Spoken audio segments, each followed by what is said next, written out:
Assalamualaikum warahmatullahi wabarakatuh. Pemirsa podcast Syariah dan Hukum, berjumpa kembali dalam acara Kajian Syariah, Syiar Ramadan, Iman, Agama, dan Hukum. Alhamdulillahillazi arsala rasulahu bil huda wa dinil haq liyudhhirahu 'ala dini kullihi wa kafa billahi syahida. Asyhadu an la ilaha illallah wa asyhadu anna Muhammadar Rasulullah. Puji serta syukur kita panjatkan kehadirat Allah Subhanahu wa taala pada hari ini di bulan suci Ramadan. Kita dapat bersama mengikuti kajian syariah. Telah hadir di tengah kita Bapak Dr. Kiai Haji Ateng Ruhandi MPD, Wakil Dekan 2 Fakultas Syariah dan Hukum UIN Sunan Gunung Jati Bandung. Assalamualaikum Pak Kiai. Waalaikumsalam warahmatullahi wabarakatuh. Sehat ya Pak Kiai ya? Alhamdulillah. Sehat. Baik. Pemirsa podcast Fakultas Syariah dan Hukum, pada kesempatan kali ini Pak Kiai akan berbicara mengenai persiapan menghadapi bulan suci Ramadan 1445 Hijriah. Tentu saja Ramadan ini adalah bulan yang sangat dinanti Pak Kiai oleh setiap muslim di seluruh dunia gitu.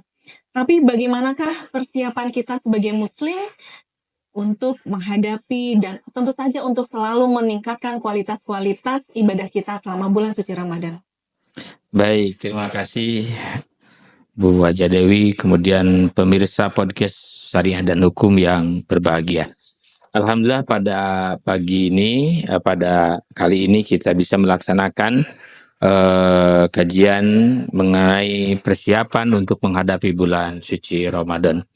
Dan tentu kalau kita berbicara tentang persiapan menghadapi bulan suci Ramadan, ada beberapa hal penting karena Ramadan adalah merupakan bulan yang penuh dengan keberkahan, bulan penuh dengan keistimewaan, sehingga kita dalam menghadapi bulan suci Ramadan ini perlu betul-betul mempersiapkan bukan hanya secara fisik, tapi kita juga harus mempersiapkan mental kita supaya begitu kita masuk pada bulan suci Ramadan, fisik, mental kita betul-betul siap untuk melaksanakan kegiatan pada bulan suci Ramadan.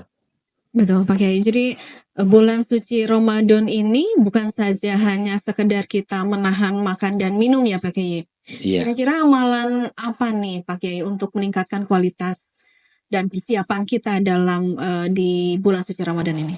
Baik, terkait dengan persiapan menghadapi bulan suci Ramadan ini, alangkah baiknya kalau kita lihat hadis dari Abu Hurairah radhiyallahu anhu bahwa baginda kita Rasulullah Shallallahu Alaihi Wasallam pernah bersabda, "Idza dakhala Ramadan, futihat abwabul jannah, wa gulikat abwabun nar, wa sufidatis sayatin." Apabila masuk pada bulan suci Ramadan, maka pintu surga akan dibukakan oleh Allah Subhanahu wa taala.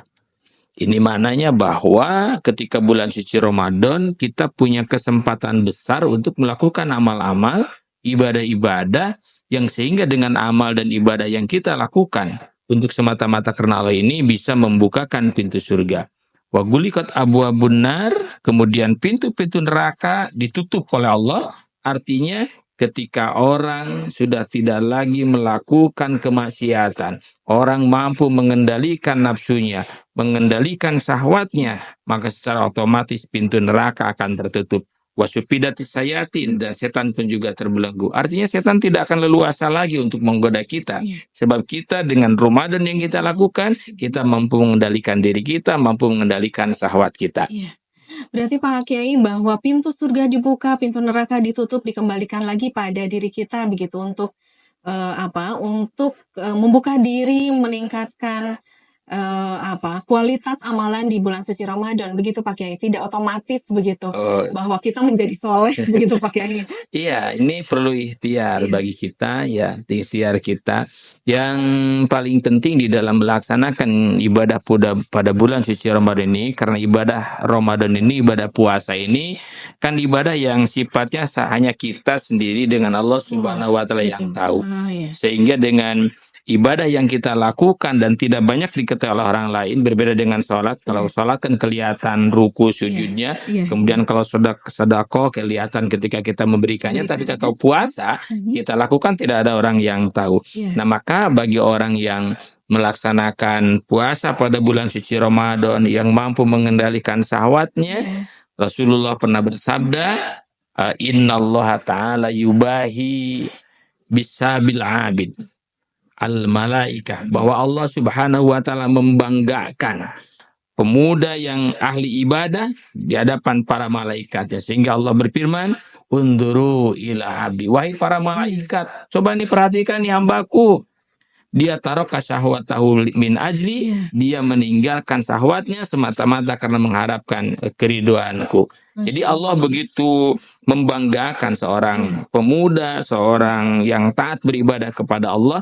Bahkan dalam redaksi yang lain, di dalam hadis yang lain dikatakan begini, innallaha yubahi malaikatahu bisabil abid, bahwa Allah membanggakan kepada para malaikatnya itu dengan hamba yang ahli ibadah. Fayaqulu ayyuhasab al-tarik sahwatahu li ajli, wahai para pemuda yang meninggalkan sahwatnya semata-mata karenaku, al-mubdil sababahuli, yang menghabiskan masa mudanya untuk semata-mata mengharap ridha Allah, anta indi kabadi malaika, engkau di sisiku seperti sebagian malaikat. Jadi begitu istimewanya orang yang melakukan ibadah semata-mata karena Allah Subhanahu wa taala. Masya Allah, luar biasa. Tentu saja kita ingin begitu ya. Selalu kita kan menginginkan bahwa amalan kita diridhoi oleh Allah, begitu ya Pak Kiai. Dan diridhoi oleh Allah, apalagi kemudian ditempatkan di sisi Allah, begitu sebagaimana malaikat yang dimuliakan, begitu ya Pak Kiai ya. Ya, memang begitu ya. Jadi ini pahalanya bagi orang yang saum itu, bahkan di dalam surat Al-Haqqah ayat 24 itu kan. Allah berfirman, a'udzubillahi minasyaitonirrajim. Bismillahirrahmanirrahim. Kulu wasrabu hani'am bima aslabtum fil ayyamil khaliyah. Ayat ini menjelaskan bahwa makan dan minumlah dengan nikmat sebagai balasan amal yang kamu kerjakan pada hari-hari yang telah lalu. Artinya kita banyak melakukan pekerjaan-pekerjaan ketika di dunia. Nah, nanti di surga itu silakan untuk makan minum, untuk menikmati makanan hidangan yang Allah sajikan di surga. Itu ya. Nah, jadi kalau kita lihat dari sini, begitu hebatnya itu amal manusia itu ya, sehingga bisa mengantarkan dia ke surga. Iya, berarti di sini begitu ya, manusia dikumpulkan seperti halnya dibagi rapot begitu Pak Kiai ya. Jadi kalau rapotnya bagus, kemudian Allah berikan pahala, makan dan minum sepuasnya begitu ya Pak Kiai. Oh iya, ini memang di dalam tafsir Ibnu Katsir dijelaskan begini ayat ini. Ini kan ayat ini dikatakan bagi orang-orang yang mukmin, yang as-shadiqin, orang-orang mukmin yang membenarkan terhadap ketentuan Allah, yang mereka telah diberi untuk kitabahum, yang telah diberikan catatan amalnya ya. Kemudian berikan catatan amalnya, dan amal mereka ternyata baik-baik. Biasa kan kalau kita dibagi rapot ya kan, kita ingin, kalau rapotnya bagus kan kita ingin orang lain juga tahu tuh kan, bahwa rapot saya itu bagus. Nah, ini orang yang beriman, orang yang as-shadiqina itu, mereka bergembira dengan apa yang mereka dapatkan itu, sehingga mereka memperoleh pahala yang begitu banyak. Tapi tentu kalau kita lihat dari ayat ini, Ibnu Katsir mengatakan yuqalu lahum dalika tafaddulan alaihim wa imtinanan wa in'aman wa ihsanan. Jadi mereka mendapatkan surga itu sebetulnya bukan semata-mata karena amal yang dia lakukan. Bukan karena puasa yang kita lakukan, tapi itu semata-mata kebaikan saja dari Allah Subhanahu wa taala yang diberikan kepada orang mukmin yang melaksanakan ibadah semata-mata karena Allah Subhanahu wa taala. Bahkan di dalam hadis kan disebutkan begini ya, di dalam penjelasan Ibnu Katsir juga, Nabi sallallahu alaihi wasallam bersabda, ayyamalu wasaddidu waqaribu wa'lamu anna ahadan minkum la yadhulahu amalhul jannah. Kalian beramal, kemudian istiqomah dalam melakukan amal, mendekatkan diri kepada Allah.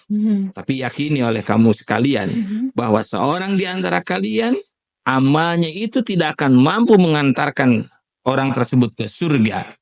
Kemudian para sahabat pada waktu itu bertanya kepada Rasulullah, qalu wala anta ya Rasulullah, ya, apakah engkau juga tidak sama gitu kan, amal amal itu tidak akan bisa mengantarkan kamu ke surga? Nah, Rasul menjawab, wala ana. Tidak, saya juga. Padahal kalau kita lihat amalan Rasul itu kan mulai tidur, bangun tidur sampai dengan tidur lagi, beliau itu kan justru menjadi ibadah-ibadah yang senantiasa kita tiru. Tapi ternyata amal yang begitu banyak itu dia tidak mampu untuk mendekatkan membeli surga Allah Subhanahu wa. Jadi kalaulah orang masuk ke surga itu semata-mata karena kasih sayang Allah, kemudian kemurahan Allah, Rahman Rahimnya Allah. Nah, disinilah kita di dalam beramal itu tidak boleh kita bangga dengan amal. Mentang-mentang kita sholatnya berjamaah terus, tahajudnya terus, puasanya terus. Nggak boleh kita membanggakan gitu. Tapi kalau tidak ridho kan tidak bisa. Nah, disinilah kita perlu senantiasa introspeksi terhadap amal yang kita lakukan. Pak Kiai, berarti mohon closing statement mungkin ya. Bagaimana kita akan meraih ridho Allah tersebut dan kemudian kita ditempatkan di sisi Allah dan memperoleh kebaikan Allah. Baik, hal yang perlu kita lakukan terutama bagi adik-adik mahasiswa ya, yang tentu kita sebagai anak muda itu punya kesempatan yang banyak untuk melakukan kebaikan, dan kalau kebaikan dilakukan anak muda tentu akan sangat bernilai yang tinggi di sisi Allah Subhanahu wa taala. Yang paling penting adalah bagaimana ketika kita melakukan semua itu kita laksanakan semata-mata mengharap ridho Allah Subhanahu wa taala. Kalau sudah mengharap ridho Allah, biar nanti Allah yang akan menentukan apa yang layak bagi kita. Terima kasih, itu saja barangkali. Terima kasih banyak Pak Kiai dan pemirsa podcast Syariah dan Hukum. Demikianlah tadi bincang kita dengan Bapak Dr. Kiai Haji Ateng Rohandi MPD. Semoga memberikan manfaat bagi kita semua dalam menghadapi bulan suci Ramadan 1445 Hijriah. Akhirnya saya undur diri. Wassalamualaikum warahmatullahi wabarakatuh. Waalaikumsalam warahmatullahi wabarakatuh.